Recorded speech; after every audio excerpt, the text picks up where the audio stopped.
اللہ تعالیٰ نے انسان کے اندر عقل کو پیدا فرمایا، اور عقل کا یہ وصف ہے، یہ خوبی ہے کہ کسی بھی نظریہ کو بغیر دلیل کے قبول نہیں کرتی۔ نظریہ یہ ہے کہ اس کائنات کو اللہ تعالیٰ نے بنایا ہے، اللہ تعالیٰ ہی اس کائنات کے اکیلے مالک ہیں۔ اب عقل یہ فیصلہ، یہ نظریہ اس وقت تک قبول نہیں کرتی جب تک کہ اس کو کوئی دلیل نہ سمجھ آ جائے۔ پھر اللہ تعالیٰ نے خود ہی ایسی دلائل بہت ساری پیدا فرمائی، اور اپنی آسمانی کتابوں کے ذریعے اور انبیاء کی زبانوں کے ذریعے انسانی عقل کو سمجھائیں، کہ ان دلائل میں غور کرنے کے بعد انسان کو سمجھ آ سکتی ہے، انسان کی عقل فیصلہ کر سکتی ہے کہ واقعی اس کائنات کے حقیقی مالک اللہ تعالیٰ ہی ہیں۔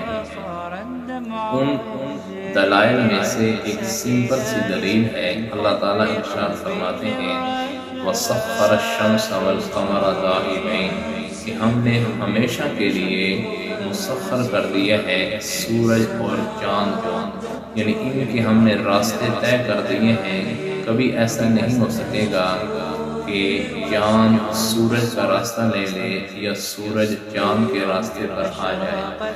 جب ان کے راستے متعین ہیں تو اسی وجہ سے ہمیں دن اور رات کے اوقات پہلے سے ہی معلوم ہو جاتے ہیں کہ کل کی تاریخ میں دن کا دورانیہ کیا ہے، رات کا دورانیہ کیا ہے، اگلے مہینے اسی تاریخ میں دن اور رات کا دورانیہ کیا ہوگا، اگلے سال کیا ہوگا، حتیٰ کہ 1000 سال بعد بھی ہمیں معلوم ہو گیا۔ ہم نے سالانہ پورے سال کے کیلنڈر طے کر لیے۔ کس وجہ سے؟ اسی وجہ سے ہمیں معلوم ہوا کہ سورج اور چاند کے راستے طے ہوتے ہیں۔ جس چیز کا راستہ طے ہوتا ہے وہاں پر ٹائم بھی طے ہو جاتا ہے۔ اب ہم ایک شہر میں جائیں اور اس شہر کو 2 راستے جاتے ہیں تو ہر راستہ اپنا ٹائم بتائے گا، اس وجہ سے کہ ہم نے اس راستے کو چوائس کیا ہے، متعین کیا ہے، اسی ٹائم پر ہی ہم اس دوسرے شہر میں پہنچ پائیں گے۔